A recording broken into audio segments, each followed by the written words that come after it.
Well, good morning, everybody. Let's call the executive committee meeting to order. Clerk, please take the roll. Members, if you can please make the selections on your tablets.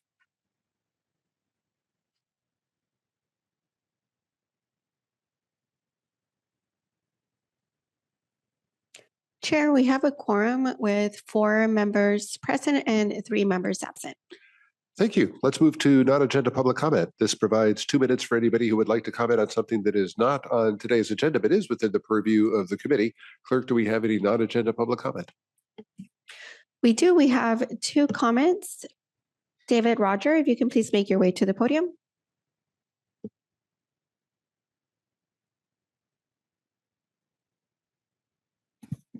Morning. My name's Dave Roger. I'm a native San Diegan. Only been here 70 years. And I'm here to apologize to Ms. Cooney, always asking for new leadership. Actually, I think we need to get new leadership in this committee, because if you keep doing what you've always done, nothing's changing. The C Street has actually been designated as the drug, crime, the whole 9 yards. We're talking 16 blocks. And MTS is responsible for a majority of that.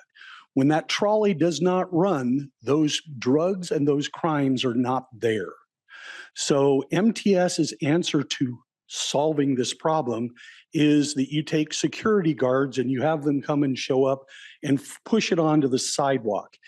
You know, like a bar, if you cause the problem, you need to fix the problem. And you know, I really think this executive committee needs to actually do something about this. You know, I mean, you've got officials here that are from cities that have proven that they don't know how to operate, as like the city of San Diego, $350 million in the hole, and that's who's leading this. Maybe what we need to do is get some change in here and quit doing what we've always done and make the problems be fixed. You know, I'm really upset and you know, seeing the city destroying itself. You go to the Balboa trolley station. What is it, 6 years old? There's 6 boards that give you when the trolleys are there. 1 is working, and it's only been that way for a year. So, you know, nothing's changing. MTS's system is falling apart. And you guys ought to all try and go use it daily like I do. Thank you. Yolanda France, if you can please make your way to the podium. Morning, committee members and everyone else. I came today regarding a matter that has to do with TransDev. However, earlier in the week, I went to Council members Whitburn's office, and just today as I arrived, I learned that I am going to receive assistance with that matter, so I thank you very much. Councilperson Whitburn. Now, but on my way over here, I thought to myself, well, this is a good occasion for me to mention something that I've been thinking about for a while, and that is I started taking, by choice, public transportation in 2001. And I have not regretted my decision one iota. Take buses and most often the trolley. But it has occurred to me that perhaps, I know it might be difficult to implement, it might never happen, but possibly there could be a business class car that would run 3 or 4 times in the morning during rush hour, 3 or 4 times in the evening. And I do think there would be people who would be willing to pay perhaps $200 or more per month. And there would be a special access card and possibly a security transit officer on each one of the rides, should someone without access board. There could be amenities, such as, I know that at one time in the subway in New York, there were lectures given on topics of interest to the commuters on the car. And of course, it would offer networking opportunities as well. I have found the demographics of riding public transit absolute Your time has expired, ma'am.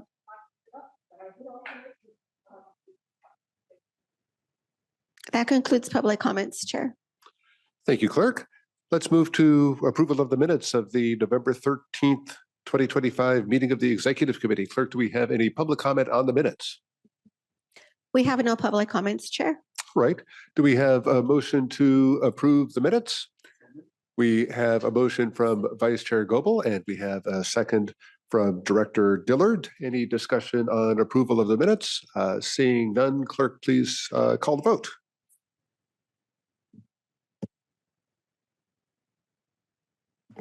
Members, if you can please make your selections on the tablet.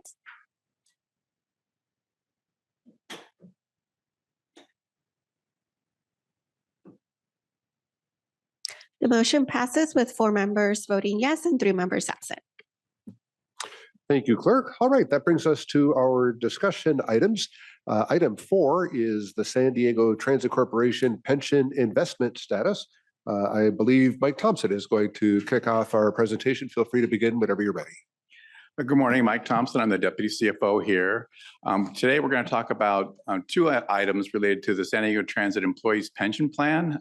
This is just for our San Diego Transit employees. We do have other pension plans through CalPERS for administration and Actuarial, but this is just related to the San Diego Transit Plan that we self-administer and self-fund.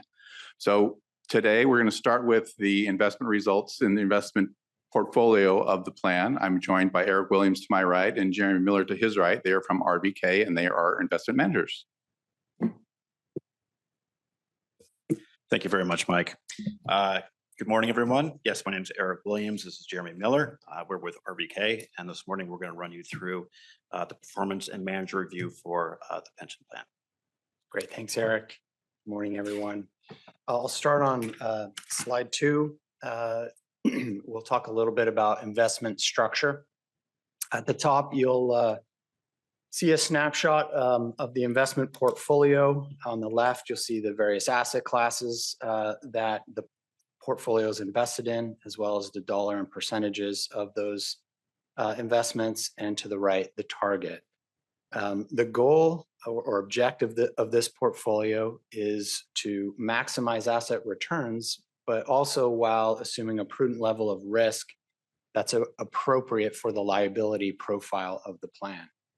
And you have a somewhat unique liability structure in that this is a fairly mature plan. It's been closed since 2011, so for some time now, and so continues to mature over time. And so as you'll see with the numbers about midway down the slide, we have continued to reduce the risk profile of the assets to align with the maturing nature of the liability. So from 16 to 10, volatility risk has been reduced fairly significantly over time.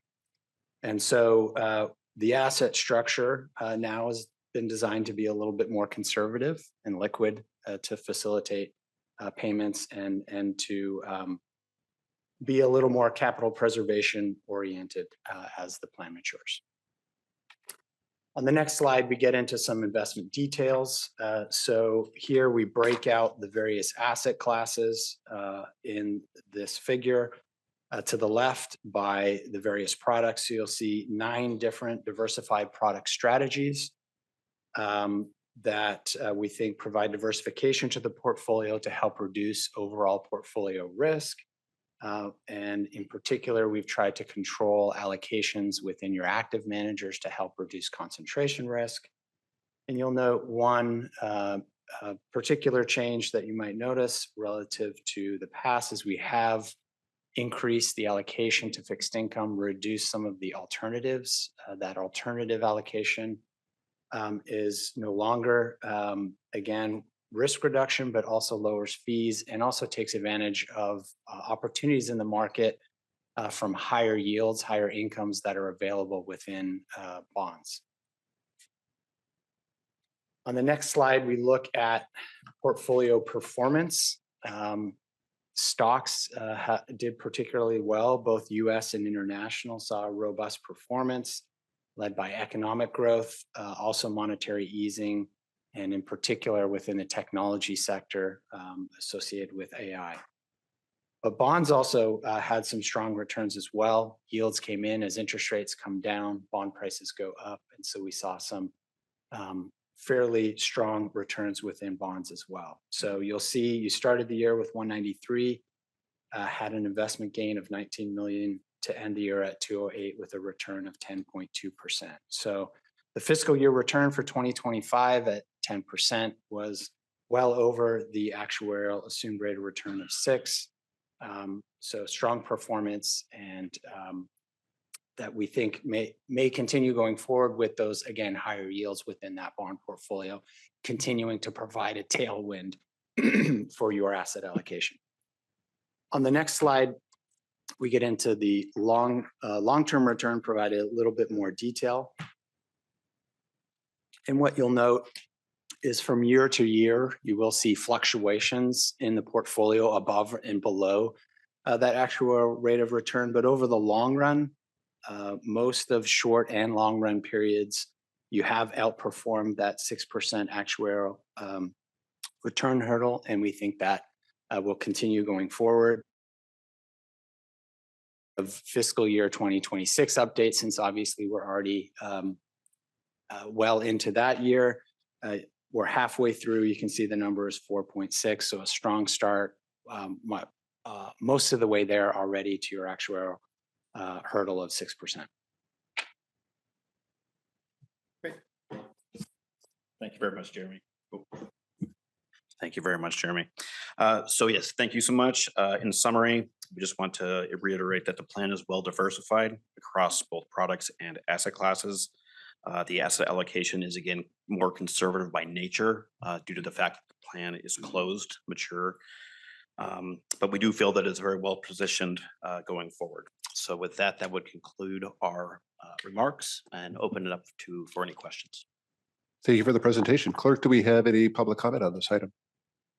We have no public comments, Chair. All right, we will open this up to committee member discussion on this item. This is an informational item, so no motion is necessary. I do have one question. If you could go back to the previous slide. I was just curious, the fixed income performance over 5 years is a minus, it looks like minus 0.6%. Why would fixed income have a negative performance? So in 2022, we had significant amount of inflation. So as interest rates go up with inflation, bond prices go down.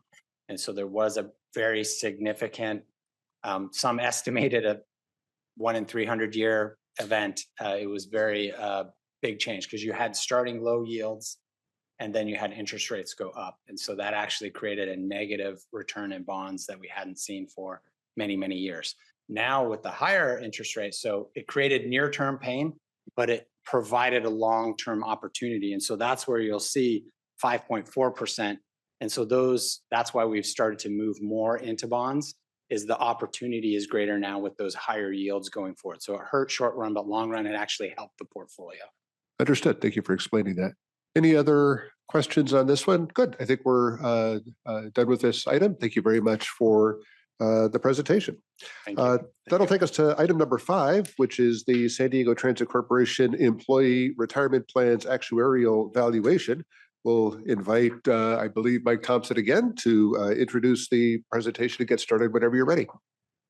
Great. For this one, I'm joined by Ann Harper up to my right and Alsberghe to her right. Every year we bring the actual valuation results to the board, and the actual valuation results set the contribution that we make the next fiscal year. So this would be FY27's contribution to the pension plan by MTS. As we discussed in the fall, we are proposing changes to how we amortize the unfunded actuarial liability, or UAL.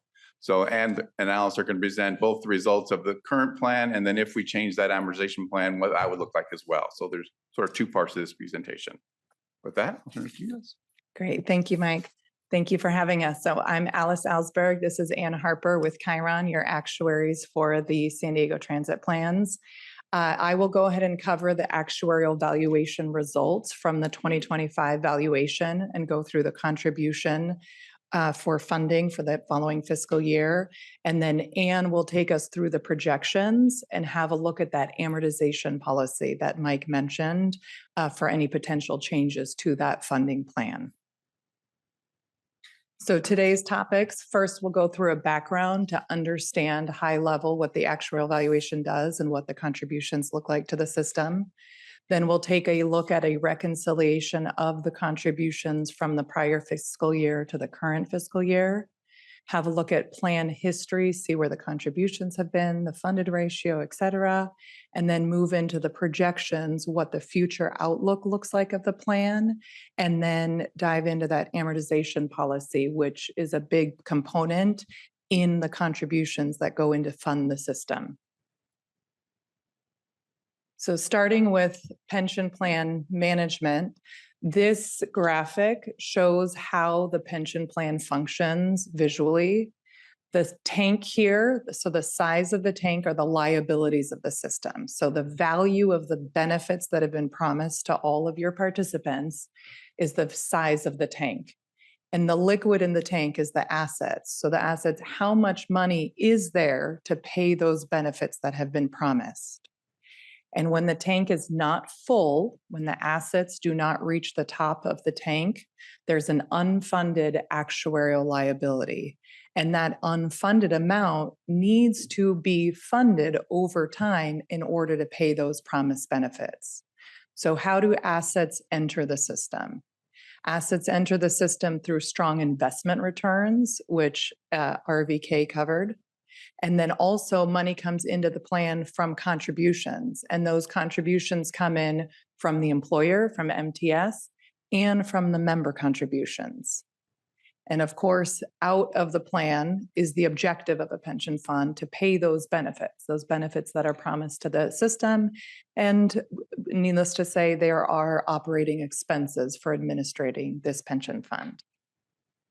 So let's focus on the contributions here.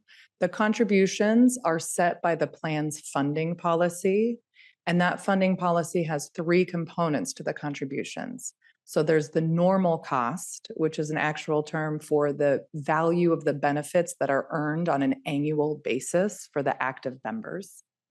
There's the UAL payment, or that unfunded actuarial liability payment, which is determined through the amortization policy. And Anne's going to go into detail on that amortization policy because that's the biggest ticket in the contribution on an annual basis, is to pay off that unfunded liability. And that amortization policy has some details that adjust that payment. And then the expected administrative expenses. So the sum of these three components make up the total contribution to the plan, less the employer contribution brings us to MTS's contribution for the year. So let's take a look at what that looks like. So in the current fiscal year, so currently based on the prior valuation, the contribution was calculated at 21.2 million. Take us to the bottom of the chart. The fiscal year contribution for next year sits at 21.8 million. And the components of change go through the experience of the plan. So what happened to the assets, what happened to the liabilities, and any other changes. So on an actuarial asset basis, as RVK told us, so through June 30, 2025, on a market value, the plan returned 10%. So that's a nice strong return above the expected return of 6%. But as we perform these actuarial calculations, we don't recognize that full amount of the market value on an annual basis because the market value fluctuates drastically. And so we provide a smoothed value of assets called the actuarial value of assets. And the actuarial value of assets recognizes a portion of every year's return over 5 years. So in the past 5 years, 2022 had a poor return. That poor return is pulling down the actuarial value of assets. So actually on an actuarial basis, the plan returned 5.8%. So that's a slight loss compared to the 6% expected. So on a market value, there was the gain, 172,000, but Counting those deferred losses from prior years was $207,000. So the plan reported a $35,000 increase to the contribution for next year due to the asset smoothing. In terms of actuarial liability experience, the plan contribution increased by $628,000. That $628,000 is based on what happened to the benefits for the members in that year, the liability. And there were salary increases above the expected. So average salaries increased approximately 7%, but the salary was expected to increase closer to 3.5%. So anything in excess means those benefits grow faster than expected. So there's a payment that comes with that in the upcoming fiscal year contribution. Followed by the next line at 169,000 reduction to the contribution. There are fewer benefits being earned by the active membership because the plan is closed, so that active member population is declining year over year. So the normal cost piece of the contribution is getting slightly smaller year over year, so it pulls down the annual contribution, and then some miscellaneous factors for the total change of $624,000 for the year. Taking a look at the history of the contributions, these bars, the top of the bar represents the total contribution for the year over the past 10 years. Each of the colored layers shows pieces of the contribution increased year over year, and it was due to strengthening the actuarial assumptions, specifically bringing down that discount rate assumption or the investment rate of return assumption. So at the beginning of this period, the assumed rate of return was at 7.5%. Now that rate of return assumption is at 6%, and that adds to the annual contribution, because when the discount rate or that investment return goes down, the size of the liabilities goes up, so more funding needs to go into the plan, and the plan is positioned conservatively because it's a largely closed plan with that lower discount rate. So we see the 2025 valuation reported $21.9 million for the contribution based on the current assumptions and current policies. Moving into the liability and the assets and the plan's funded ratio. So the top of these bars, the total sum of the bars shows the liability of the plan. And if we look at 2025, the total value of benefits earned to date are about $350 million. The gold bars show the assets. The assets in the fund are close to $200 million. So that means that there's a $150 million gap in that unfunded actuarial liability. So the plan sits at 58.6% funded. So there are 58 cents to the dollar available in assets to pay those promised benefits. This is what it looks like historically, but based on the plan's current funded policy, and we'll get into the projections, that we see that this funding ratio is ramping up into the projected in the future. And over the last 10 years, the population has shifted from more actives, the gold slice. We had 34% of the population was due to active members, but given that the plan is largely closed, there's a shift in the demographics, in the status of these members. And now we see that only 18% of the population in this group is active, with 71% retirees. So the two top pie charts show the change in the head count, and the two bottom pie charts show the change in the plan's liabilities over the last 10 years. And we see that those have largely remained similar in that there's a big move where the liabilities are sitting with the retiree population as the plan continues to mature and those actives decrease. And with that, I'll turn it over to Anne to continue with the projections. Good morning. And before I move on, are there any questions so far as to what Alice has already presented for the? Okay, great. Okay, so Alice covered basically where we are today, historically where we've been. The next two slides, I'm going to look at the projections of the plan under the current amortization policy. So the current funded ratio is 59%, and you can see the numbers at the top of those bars is the calculation of the funded ratio. And you can see that we are looking at progress over the next, every single year until the plan is expected to be fully funded in 2037 with that valuation. To back up, those bars are the liabilities, and the line is the asset. So anything above that line is that unfunded accrued liability. It's very important to note that the liabilities are projected to decrease as the population of your membership decreases, because it is a closed plan for the most part. So it's a declining population, and these liabilities will be the same regardless of what our amortization policy is. I just want to note that these will not change. The liabilities are not changing. Your unfunded is not changing. Moving on to the projection of the contribution rates, you can see that the bars are the projected contributions, and the line is last year's projected contributions.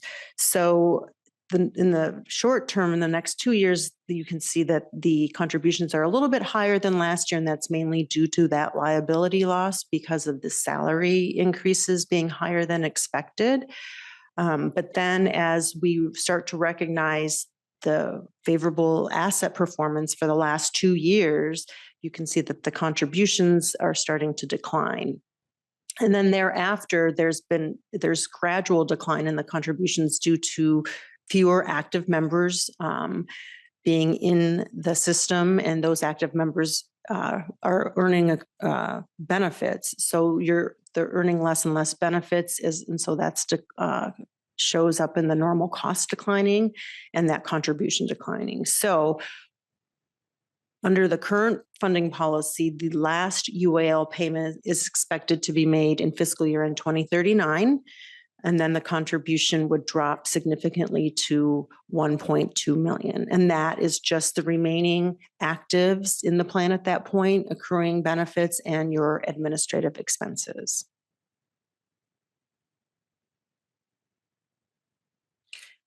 Okay, so now we are here not just to present those valuation results, but to talk about amortization policies and a potential change to your amortization policy. So what is an amortization policy and what is its purpose? Well, the principal purpose of an amortization policy is to have enough assets in the plan now and in the future so that you can pay for those member benefits and their beneficiary benefits when they become due. And we've laid out here the principal elements of an actuarial funding policy. We are only going to be focusing on that amortization policy.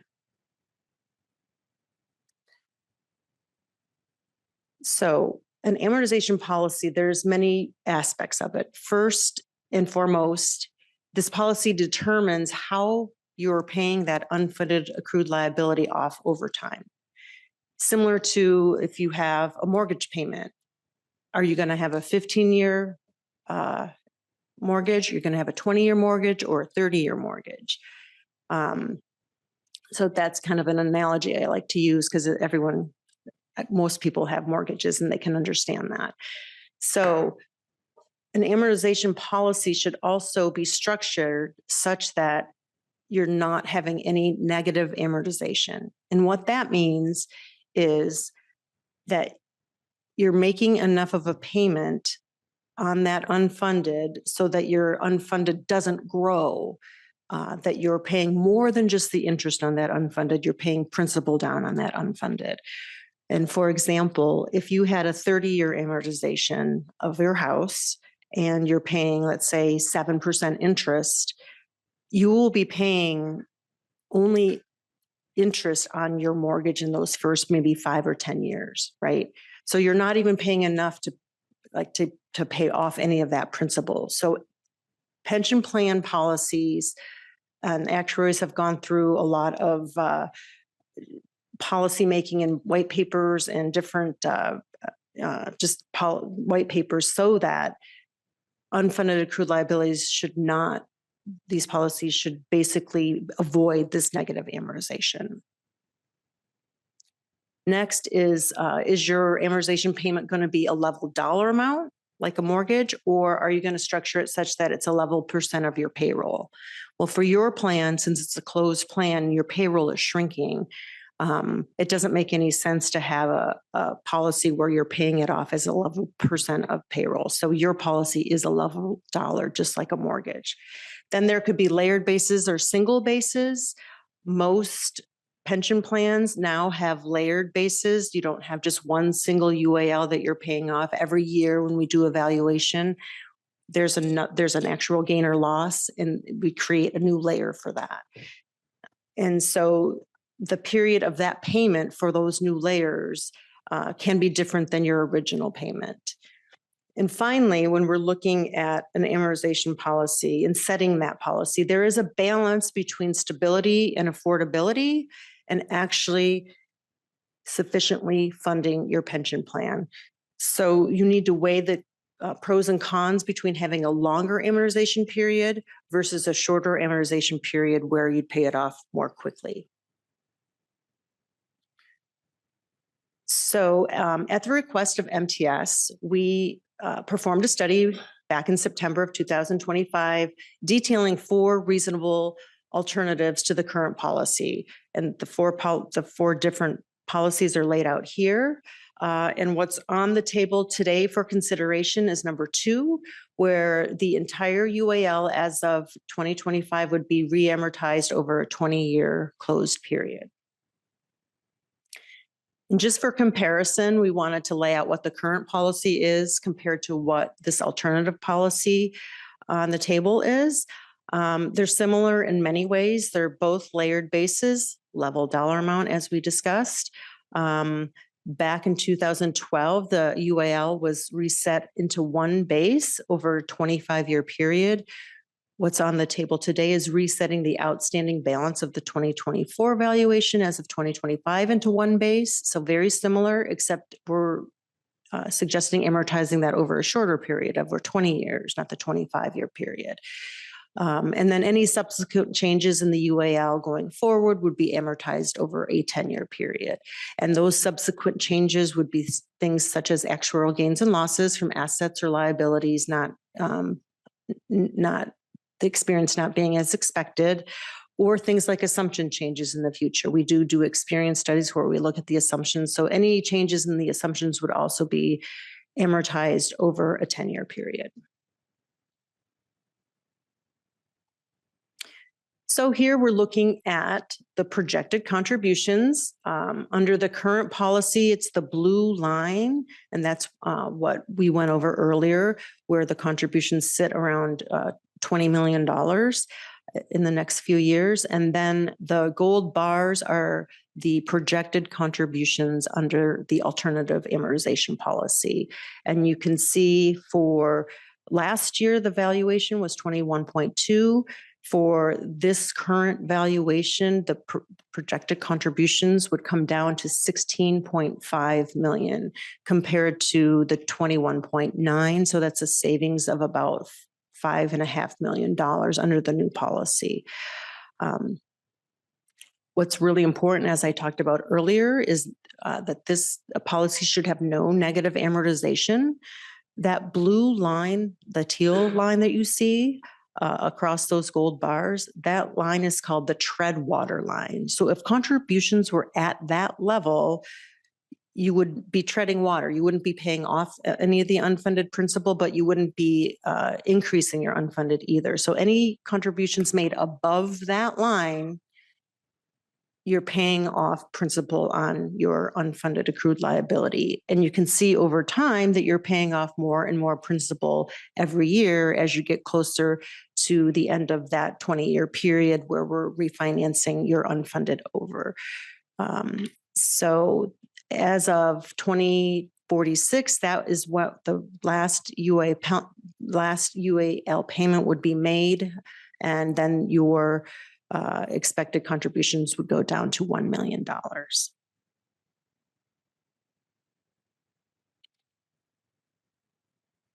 These lines here, we're now looking at the projections under the current policy and the alternative policy of the funded ratio. We're sitting at about 59% as 2025. The top line is the baseline, and you can see that there's progress in the funding ratio, and it's expected to reach 2030. In 2037, it's expected to reach full funding. The alternative policy, it's important to note that each and every year we are still projected to make funding progress with the alternative policy. It's just a little bit slower because the time frame of when we're paying off that unfunded has been extended to 20 years. So they both are reaching a goal of 100% funded. The new policy, you would reach that in about 2045. So both reaching the same goal, just a little bit slower under the new alternative policy. Are there any questions? Thank you for the presentation. Clerk, do we have any public comment on this item? We have no public comments, Chair. Okay, we will open committee discussion on this item, and we'll begin with Director Dillard. Good morning, and thank you for the presentation. I actually had like a question on page 6, maybe for Allison. Yes. I was looking at this and I was wondering, did I hear that the people that are still contributing to this fund, the employees that are still contributing, what's the average contribution now? Because I thought I heard you say that it was lower than normal, or you didn't use the word normal, but you said lower. That the normal cost portion is decreasing because there's less actives. So in aggregate, when we look at the contribution that's going into the system, a smaller portion is that normal cost because there are less actives contributing, but every individual continues to make the member contribution at the predetermined rate. So I know that the ATU, the IBW, and the non-represented, they have slightly different contribution rates. Their rates around 8% is the member rates. So the members are continuing to pay 8%. Okay, so they're still active. There's just much less of them, and that's why. Yes, that's it. So in aggregate, that number is going down, but on a percentage basis, it continues to hold at 8%. And MTS is putting in more than 8% with the normal cost portion and the UAL portion. And just so I could help clarify for the record, the normal cost is like a term of art for a specific category of costs. It doesn't mean that there are then abnormal costs. So maybe you all could just define what the normal cost means for the record. So actuarially speaking, so I'll say it actuarially and then take it out of actuarial language. We use the term normal cost to say, what are you earning this year? That's your cost of the benefit that's associated cost for this year's benefit. And the next active and the next active and next active, that's called normal cost on an actual basis.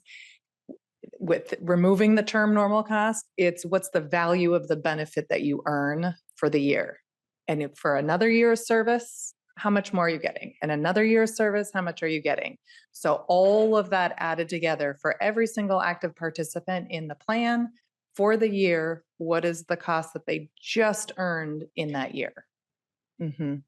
Okay, thank you. And then I just have one more question. I think it was, I can't remember the number, but I think it's for Anne.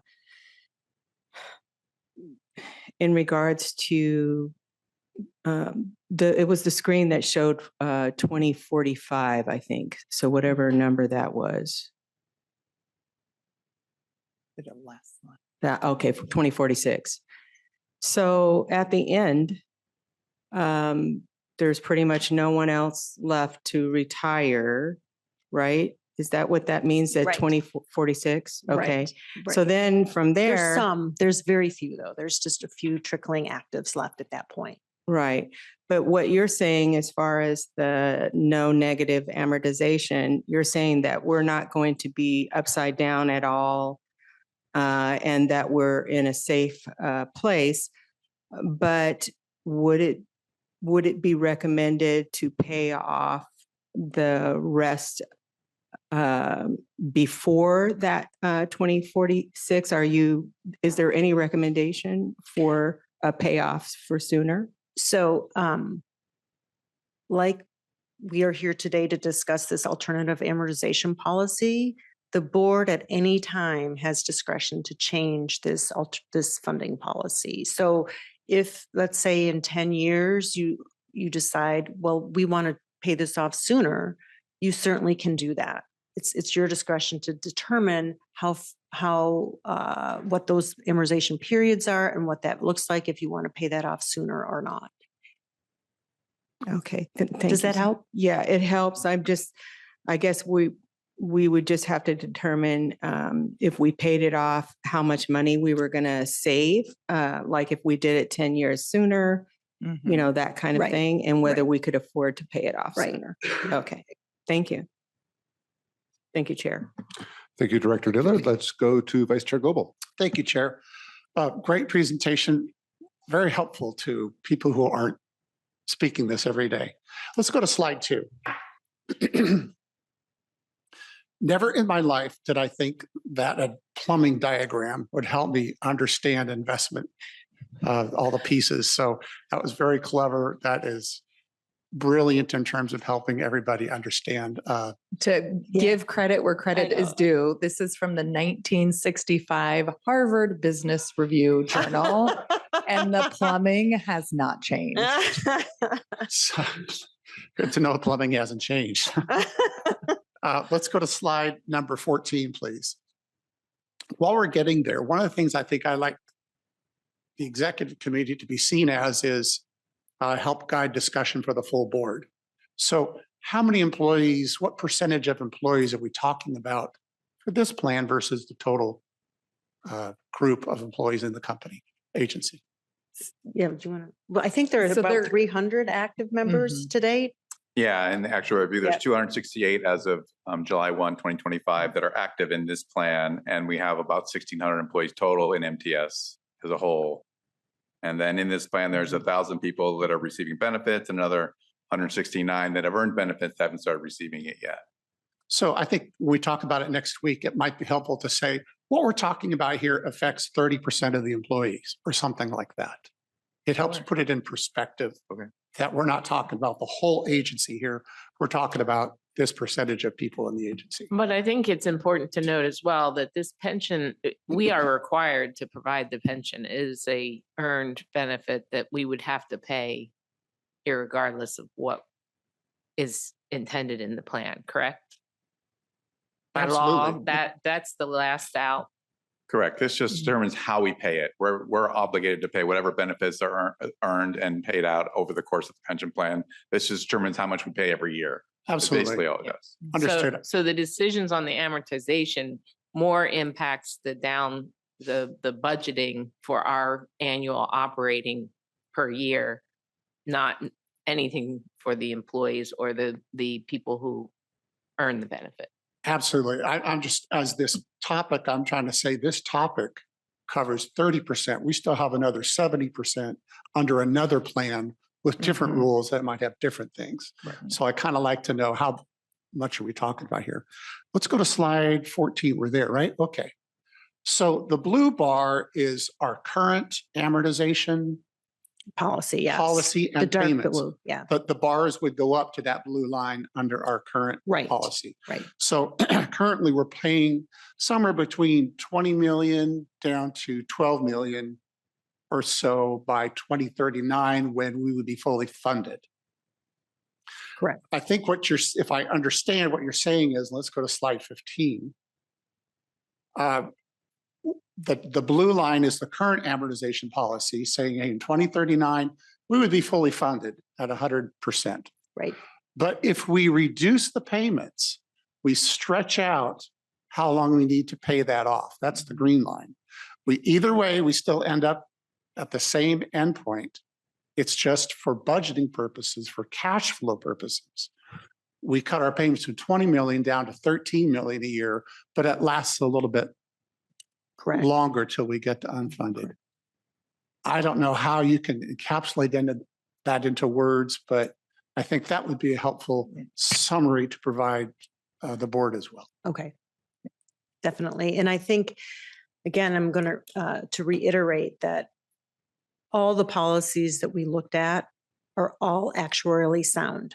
You are continuing to pay off chunks of your unfunded accrued liability, and not just a little piece. Like you are, even in this next year, you'd be paying close to $3 million of that off. So and there are pension plans across the country who don't even make the actuarially determined contribution that they're told to be made. And even some of these actuarially determined contributions, you're only paying like 1% of that is like of the principal down on your unfunded. So in terms of nationwide, and California stands out as public system, retirement systems who pay for their pension plans and their liabilities. Of course. Yeah. I'm understanding the reason why you're recommending this is so that we can reduce some of our payments over the next 15 years for cash flow purposes to help the fiscal cliff situation. Right. And we stretch it out a little bit longer in exchange without compromising the final end date for both. There is one other point that I have not mentioned yet, though, about changing the current policy, is that the unfunded actuarial liability under the current policy is set to be paid off in 12 years. So every base that gets set up at this point is over that shrinking period, 12, the next year would be 11, the next year would be 10. When you get closer and closer to that date, if you have large losses in any year, you're going to see the contributions spike. Mm-hmm. And so this policy is also to help smooth out future contribution volatility. Of course. And I did not mention that as a strong point, but that is another reason to address the current policy. Understood. Okay. Thank you. Thank you, Chair. Go back to the recommendations. Thank you, Vice Chair Goebel. And thank you for your questions. I thought that was helpful. So, I mean, obviously, there are economic and budget challenges that we're wanting to be cognizant of. And by reducing the payments in the short term, that helps us to preserve our bus and trolley service levels. And in exchange, we would just move some of those higher payments to later on. Aside from that, is there any downside, any increased risk to the plan, or is it really just a matter of pay it now or pay it later, and we're choosing to pay it later so that we could preserve service levels? That's exactly what it is. There's no other downside except for the fact that when you extend payments over a longer period, when you add up all those payments, they are more than a shorter amortization policy would result in. But that's, I mean, there's always a trade-off, right? Yeah. Yeah. Okay. Well, I mean, we know we have a budget challenge now, so this makes sense to me. This is an action item to adopt the staff recommendation. I'll be happy to make that motion to do so. And we have a second from Vice Chair Goebel. Is there any further discussion on the item in front of us? Seeing none, well, thank you for the presentation. And clerk, please take the vote. Members, if you can please make the selections on your tablets.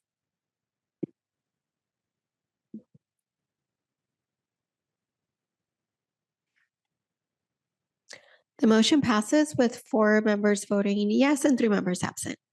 Thank you, clerk. Item 6 is an informational update on the Orange Line Improvement Project. I think Heather Furey is going to come up and kick off this presentation. Feel free to settle in and begin your presentation whenever you're ready.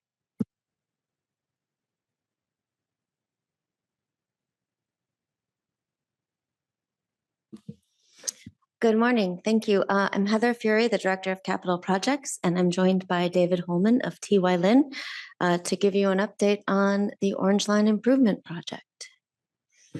I'll turn it over to David.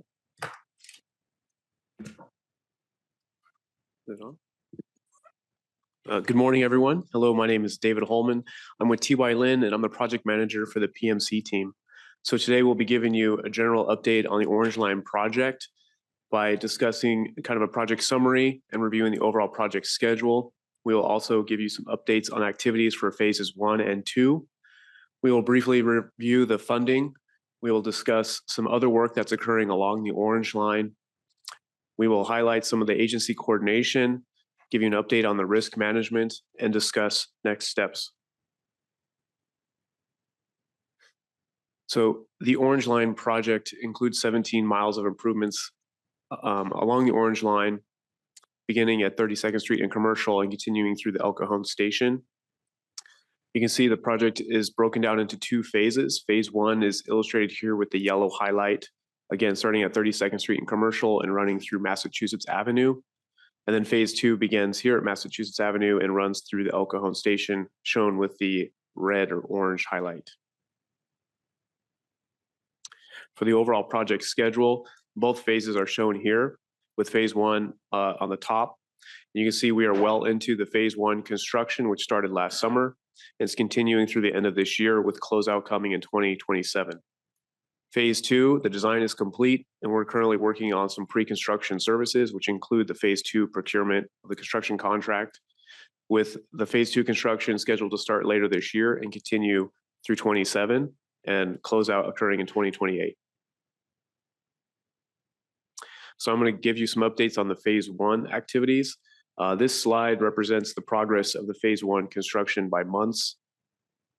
And continuing into the construction update, we have reached construction day 270. There were additional 9 days of rain delay that occurred in December and January and will be added to the end of the contract. Construction is advancing at a rate of approximately 27% complete, and the build to date of 6.9 million, or 26% of the overall budget. We're also tracking 2 amendments, which include various items of a total of $257,000, or less than 1% of the overall contract. The contractor is continuing to work on submittals, and they have received over 86% of the owner furnished materials for phase 1. Continuing into the phase 1 construction, it is broken down into 4 segments. You can see here with the different color shaded areas, with the phase or segment 1 beginning at 32nd Street and Commercial. And currently they're working on preparing for the first cutover and testing of this phase. Phase 2 is advancing into the signaling installation work. The phase or segment 3 is advancing to the civil and duct bank underground work. And segment 4, the work will begin there in March. So we have some construction photos for this first phase. These photos represent some of the installation of joint installations for the track at 32nd Street. We also have a switch conversion being installed here during absolute work window number 3. We've got some more photos of that switch conversion taking place. And here the crews are cleaning up before the track opens to service. So as phase 1 construction continues, we will require approximately 1 weekend closure a month. And during these weekend closures, bus bridges will be provided to provide service around the impacted work areas.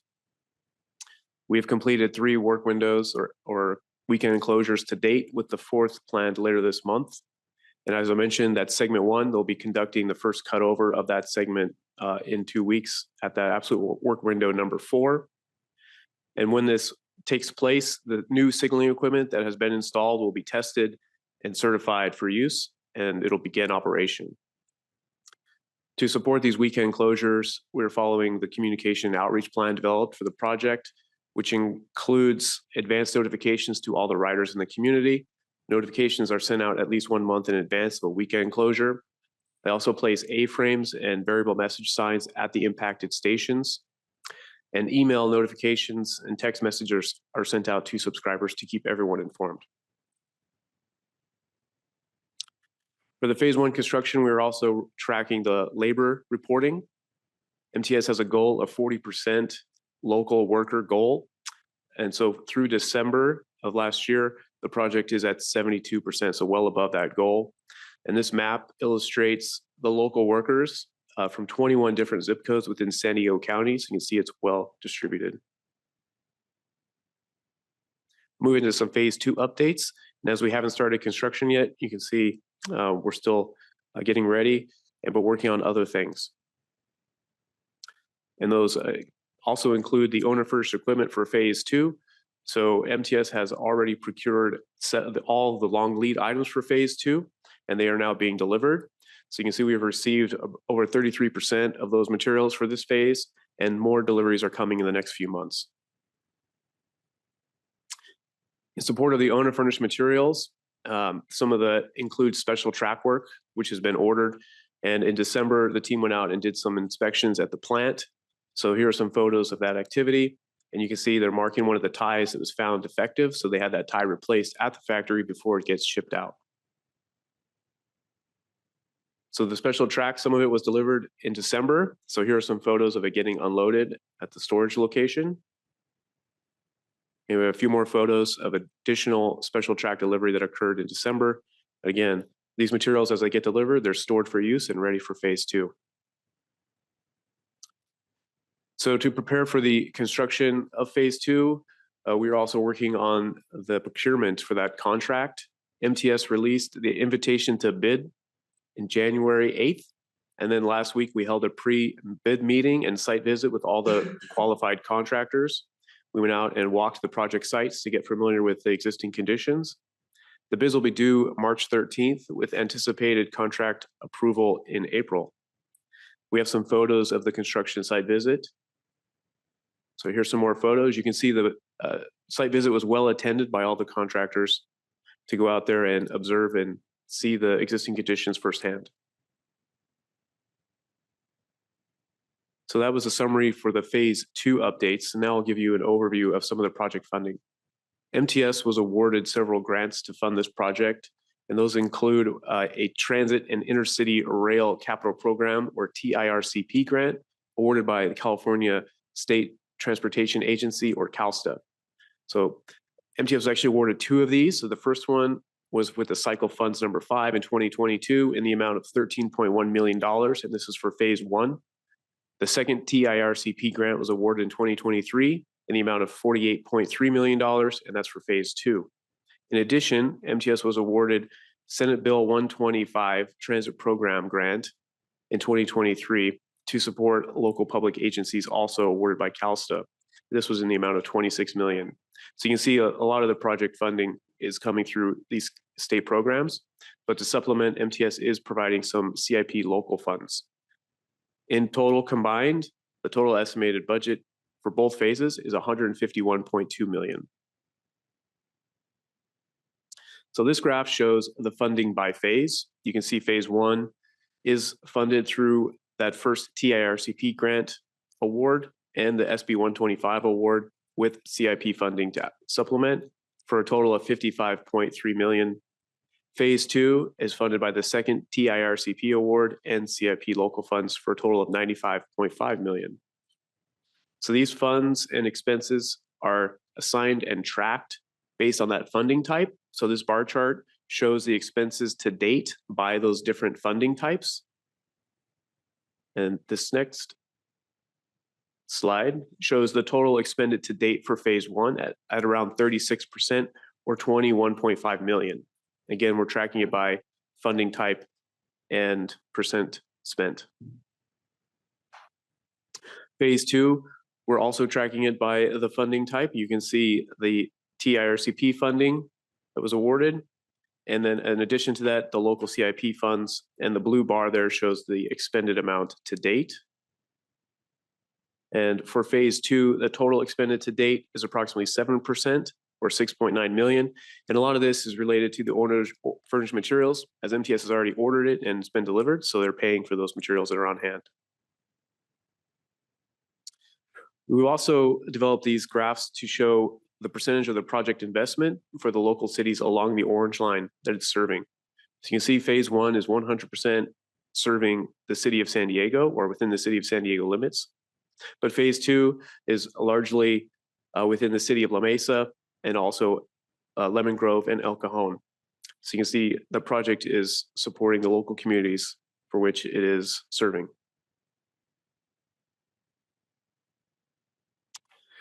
So while phase one construction is ongoing, as I mentioned, we will be requiring one absolute work window or weekend closure per month on average going forward. So MTS crews are taking advantage of this weekend closure to perform other work along the Orange Line. This includes general MOW work and track maintenance, but in addition, they have been able to go out and remove and replace the siding at 5 locations along Commercial Street already. And at the next absolute work window coming up later this month, they're planning to replace the grade crossing at 25th Street and Commercial. So this represents MTS' ability to take full advantage of these weekend closures to minimize the impact to the riders in the community.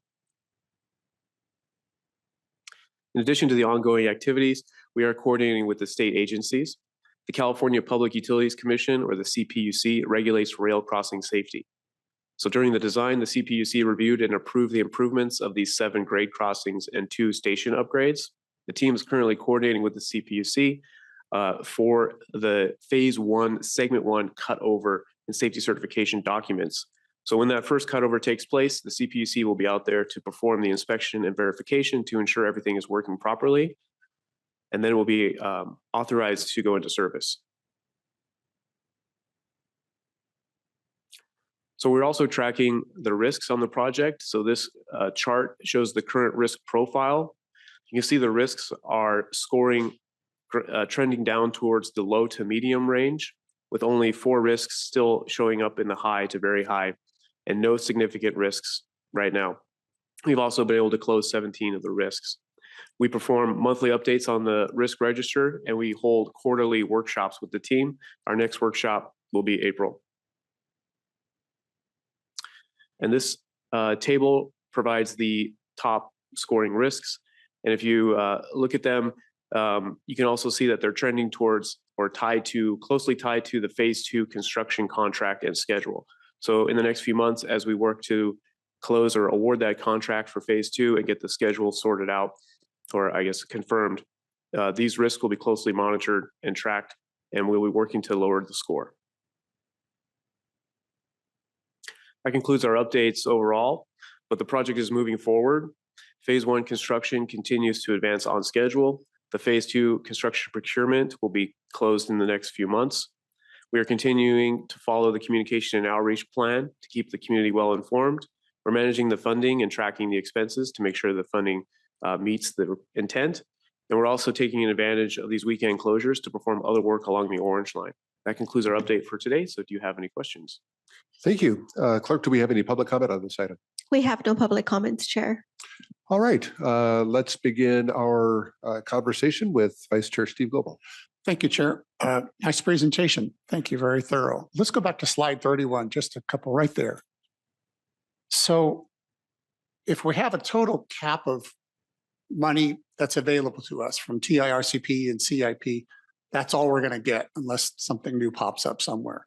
So when we have cost increases, do we have to scale back some of the improvements to say, well, we wanted to get 97 improvements or 100 improvements done, but because of cost increases, we're only going to be able to get 93 cost or projects done. What can you tell us about that? Sure, great question.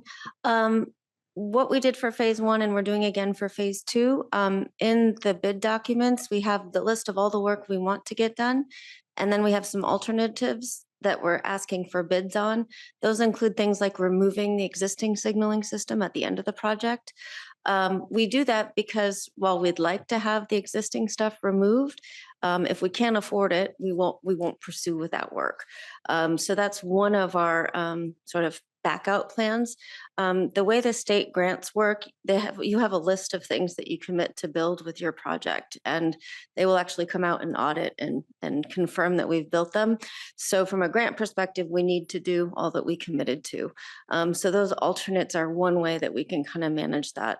It leaves more burden on MOW to remove those materials over time. The second thing we do, we have some contingency in the numbers that the 151 million has some level of contingency in it. For phase one, I think because we do have the bid documents back and we have an executed contract, we have more certainty on that one. And once we get bids for phase two, kind of see where we are there, that will help get some more certainty on that. So I'm hearing you have contingencies built in 5 or 10% or something like that. You have some activities that by statute you have to get done. And it sounds like you have some, there are nice to haves, but if we can't get to those because we need the money somewhere else, we'll get to those later somewhere else. Correct. Sounds like a great strategy. Thank you. Well, and the other thing is that we could make the decision if, because of inflationary costs are so volatile right now in construction, if all the bids come back and they're far higher than what the ICE is, we could always make decisions through the CIP process as well. So that's All right. So far, it sounds like we're on schedule and on budget. So that's very good. And I especially pleased to see the high percentage of local residents who are being hired to work on this. All right, seeing no further discussion on this item, well, thank you for the presentation and the update. We'll move to item 7, which is a review of next week's draft board agenda. Are there any questions on the draft agenda? I wanted to highlight for you what we put in front of you, which is the revised, well, it's not revised agenda itself, but the agenda item on our SB 125 plan. The reason we brought that to you, we revised it since we put out the packet and posted it to you. We wanted to add a lot of historical information as to why the plan is being proposed to change. And those are based on board decisions related to the fiscal sustainability discussions that we've had both in February of 2025 and in November of 2025. The primary thing that I think I am emphasizing here is that the board has done a lot of the decision-making with regards to policy on where we're going to spread our money, what we're going to do with service enhancements, et cetera. Then there was the Route 910, which is the overnight service to the border. That was just in January approved for permanent. And so the plan will now reflect that. And it will reflect the fact that we, in February of last year, the board agreed, let's kind of put a pause, and this is the level of service that we're going to offer, starting with what was approved for January of 2025. So basically, put a pause on any of the frequency improvements that we had in our original plan after January of 2025. So that's why we went ahead and put a lot more detail into this agenda item. We had placed it on consent for the board. I still believe that there's not any real policy changes that are reflected in this plan. And I will mention as well that there's no deadline for when we have to submit this to CalSTA. And there really isn't a requirement that the board approve this, but we have historically in the past asked you to bless basically the plan as we move forward. And so my question to the EC today is, would you like us to move forward with this on next week's board agenda as a consent item with the reflection of all the reporting that we've put into this agenda item, written agenda item? We could also bring it back to this body next month and give you all a more in-depth presentation about the history of what you've done and what's reflected in the plan. Or we could put it on the board as a discussion. We do have a fairly lengthy board meeting, but we did drop at least one item off of the board, so we could do that if you'd prefer that. So that's what I'm asking, is how you would like us to proceed with that. Appreciate you checking in. Let's hear from Director Dillard. I think I like option 2, the one where we keep it here for further discussion and make sure that we've hashed it out as much as we feel comfortable with before it goes to the board and get feedback from them. It was a lot of information today. And I think that we have the opportunity to utilize that time. We should take it. That's just my opinion. Vice Chair Goebel. Thank you, Chair. Are you saying that you're just kind of renumbering, reordering, No, it's actually, allocating?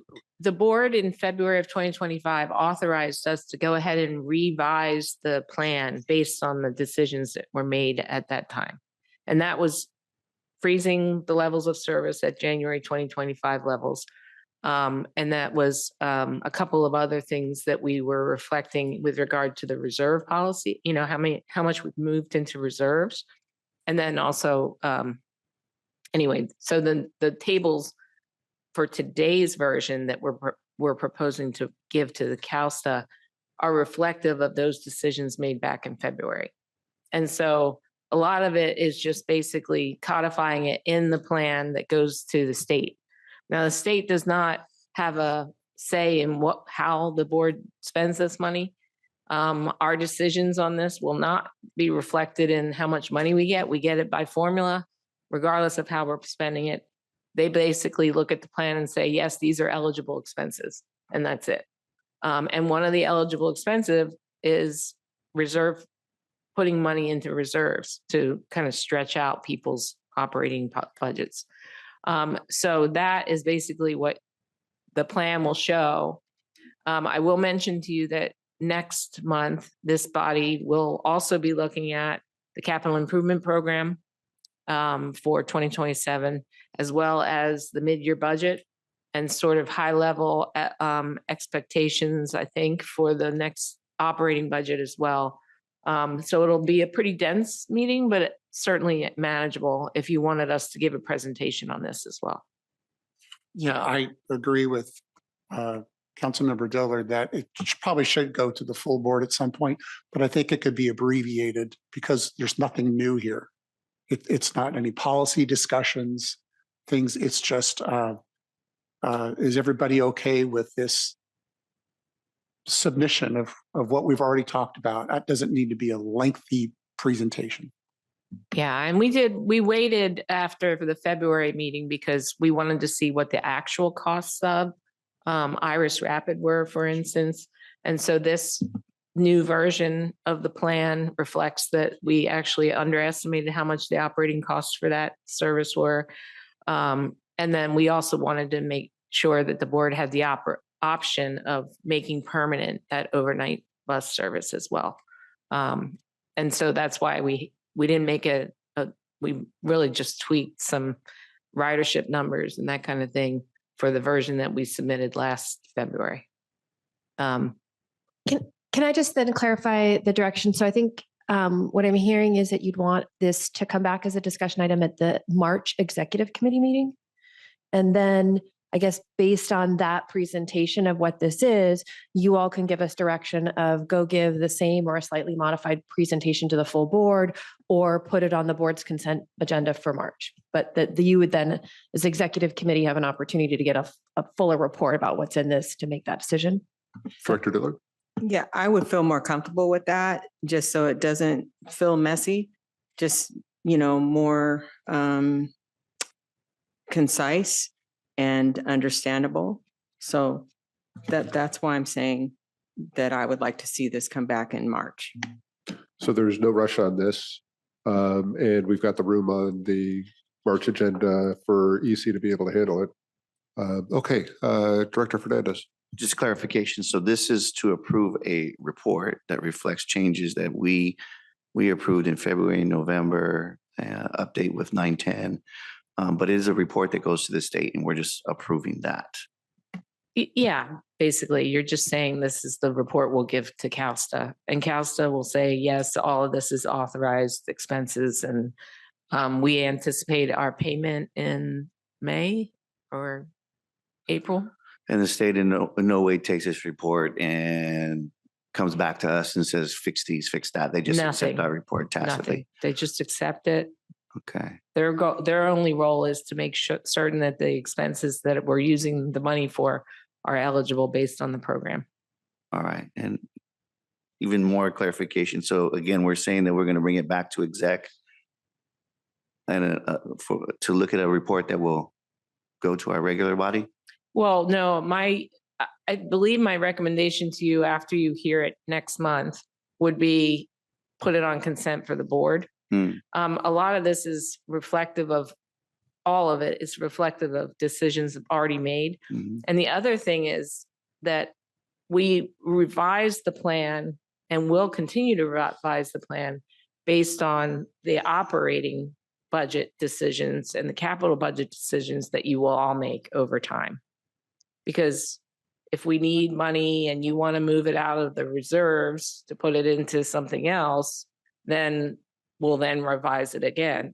It's a living document in that regard, just like all budgets are that way. So, and I know it seems messy, but 6 years of this and our budgets have been very messy, but we've made it work. So that's why I'm excited to continue that process as we come to the executive and budget committee next week. And the only thing that I would add is what the plan does is it tells like each fiscal year how we're planning to spend the money.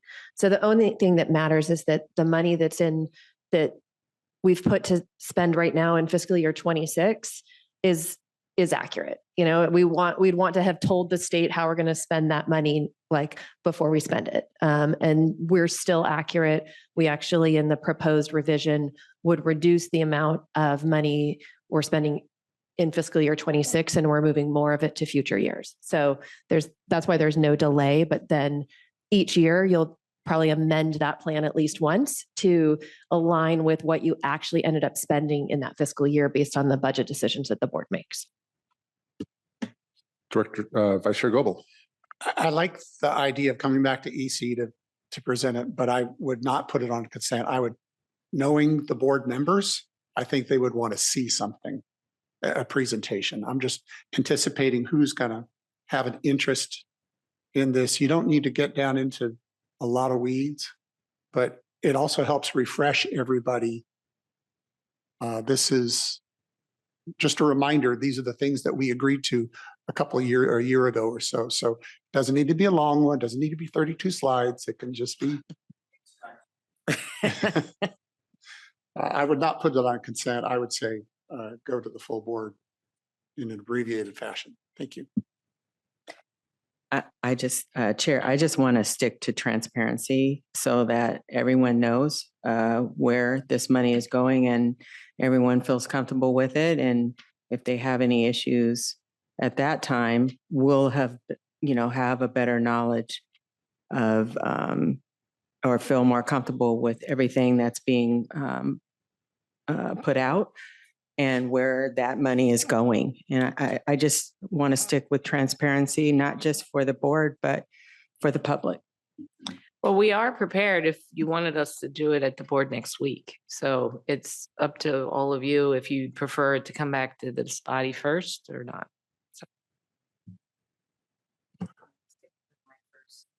So your preference would be to have it come to EC and then go to the board? We don't have to rush. Okay, so we've got plenty of time on this. We'll plan to bring this back to executive committee or bring it to executive committee in March.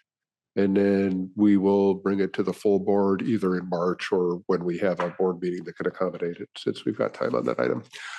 All right, very good. Thank you for that. Any staff or committee member communications? Seeing none, the executive committee's next meeting date will be March 12th at 9 in the morning. We are adjourned.